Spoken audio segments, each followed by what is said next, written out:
Crash Bandicoot High School, Chapter 1. This is a little more down-to-earth than Sonic High School, so don't expect too much crazy stuff like balls spinning and playing with her boobs like the X-Men arcade cabinet. This is going to be a little more wholesome until we get a little further in. This is one of those stories that just starts to get a little bit worse as you keep going along, but it starts off a little more wholesome, so bear with me here as we get to the juicy bits. Crash! Hey, Crash! Pasadena Opossum yelled. Crash looked up and saw her running up to him. He was sitting on the bleachers watching his girlfriend, Tawna, at cheer practice. Hi, Pasadena! I don't know how to do a Crash voice. Should I? Wow! Wow!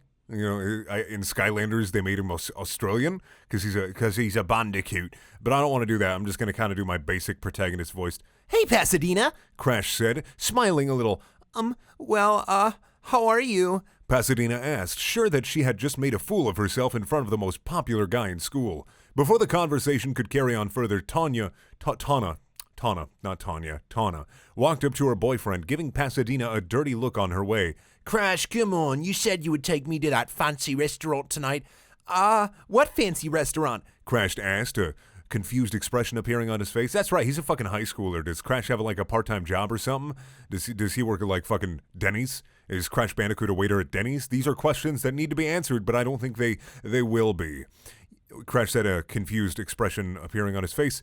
You know, the one you're always saying you'll take me to someday. You said you would take me today after practice, Tawna said. Pasadena saw the still confused expression on Crash's face and looked doubtfully at Tawna. When Tawna viciously glared at her, Pasadena decided it was time to leave. You need to leave.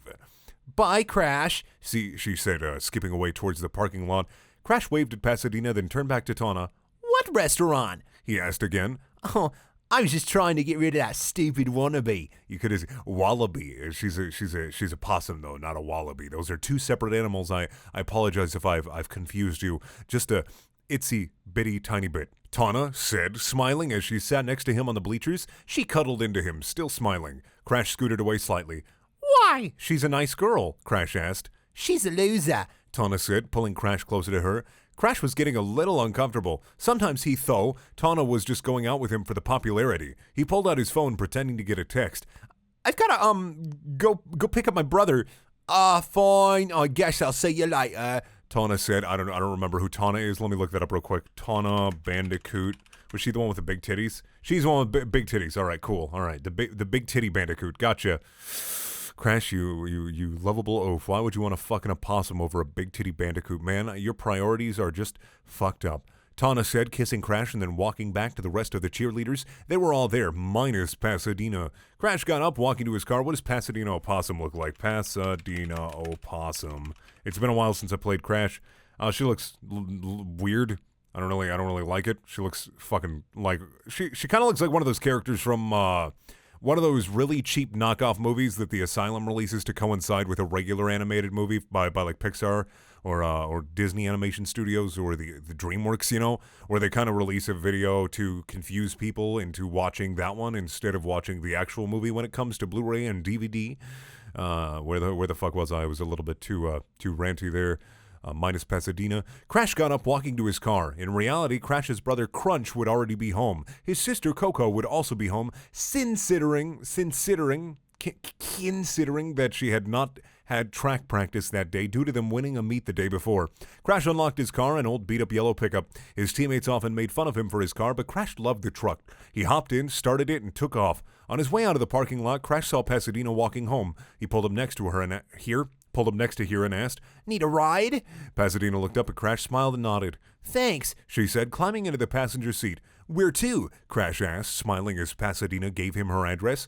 On the way, Crash turned up the music. Crash and Pasadena had a mini dance party in the car. Was it what? Something Tawna would have called childish and immature. Crash dropped off. He's driving. Why is he having a fucking dance party in the car? That is a little bit irresponsible. Just a little bit irresponsible, tiny bit, dancing, not touching the wheel, not driving the car. This fan fiction could have ended a lot differently. They could have fucking died. This could have been a don't dance and drive kind of PSA. Crash dropped off Pasadena at her house, waving goodbye. He then drove home, thinking all the way. He had been considering dumping Tawna. Why, she's a big titty Bandicoot. You don't just dump a big titty Bandicoot, my man. That's fucked up. I mean, I don't care how much of a bitch she is. Big titty, big ass. It's really all you need, my man. I mean, you're a high schooler. Like, really? You're really even thinking dumping a fucking big titty Bandicoot for a motherfucking opossum that looks like she's from a straight to DVD movie? I mean, come on, man. Come the fuck on, man. He was, day by day, growing increasingly sure that she was just using him to make herself look good. Crash did not want to be used like that. Crashed, pulled into his driveway. Yeah, no, he crashed into his driveway because he was still having the fucking dance party. Pulled out the keys and got out of his truck. He walked inside. Coco was on the couch doing her homework. Crunch was playing some first-person shooter game. Yeah, man, I love that first-person shooter game. You can't specify in case you want to publish your fan fiction as a book. You can change it to like Danger Voltage, the first-person shooter game for men. Aku crashes.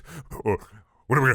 Is it fucking his dad? Does his dad like sit him down with a fucking pipe as a wooden mask, and he's sitting down with a fucking little pipe in his mouth, and he's giving his son fucking life advice? He's like, whatever. It's like that is. All right, no, that's fine. That's fine. Crash's father was making dinner. Oh, hi, Danny. Making some dinner, spaghetti with meatballs. How the fuck is a wooden magical mask making spaghetti with meatballs? All right. Crash waved hi to everyone, then went upstairs to his room. He pulled out his homework and worked on it, skipping dinner. Afterwards, Crash got ready for bed and settled down for a good night's sleep. Chapter 2. Crash woke up bright and early at 4 a.m. What the fuck? What high schooler wakes up at 4 a.m.? What the hell is... I mean, I understand if you got, like, band practice or something fucking stupid. Oh, yeah, he was supposed to meet Tana at school before her earlier morning cheer practice. But, like, 4 a.m., Jesus fucking Christ. It means you gotta, like, go to bed at, like, 8 a.m. as a fucking high schooler. Man, that's fucked up. That's probably the most fucked up thing about this story so far. I always waited until the last 10 minutes to get ready for school and run to the fucking city bus that I had to take to get to my goddamn fucking classes. Just the last fucking possible second. If you are a high schooler and you have the ability to fucking wake up early enough to be able to get stuff done, if you're a human being who has the ability to wake up early enough to get stuff done, I fucking applaud you. You're a hero, and you're the hero we all fucking need. He took a quick shower, then picked his clothes for the day. A white t-shirt with a blue and white plaid shirt is Crash Bandicoot me, and a light blue pair of jeans. Crash went downstairs and had a quick bowl of cereal before heading back up to brush his teeth. 5:30, rolled around and Crash, he was fucking hanging around at his house from 4 a.m. to 5:30. A dude high schooler needed an hour and a half to like get ready. I mean, this story just isn't real. This story just isn't real at all. Rolled around and Crash exited the house, hopping into his beloved truck. Is he gonna fuck the truck? Are we gonna get to a moment where he fucking sticks his goddamn Bandicoot dick in the fucking tailpipe of the truck? Is this gonna be fucking Bandicoot's fucking cars? Is this gonna be like the Dragons fucking cars subreddit, but it's Crash Bandicoot fucking a car? If you send me a picture of Crash Bandicoot fucking the tailpipe of a truck through Twitter, I'm going to fucking ban you. Crash thought about football on his way to school. Football! He had led his team to become the number one team in their conference. They had easily qualified for districts and had 4 district games coming up. So you have to like play football against like Banjo and Kazooie and like Mario and Sonic. Are Mario and Sonic like on the same team, or do you think because of Sega being different, they would be on like different districts or different teams? Or is this like post Sega dying? I don't know when this story kind of takes place, you know? If they won those, they would play 4 state games. If they continued on to win those, they would have 4 national games. If they managed to win those, they would play in the high school national championship game. The team had gone to nationals the year before, but Crash had been out because of an injury. The team lost the first game and was eliminated. This year, everyone was counting on Crash to lead them to the championship. This is probably something that will never ever be mentioned again throughout this whole fucking story, is how he plays football or him playing football. And if it is, you know what? I'm gonna fucking poet snap later down the line. If I forget to poet snap, well, fucking pitchfork me, I guess. Crash pulled up to the high school and hopped out of the car. It's a truck, it's not a car, there's a difference, you know.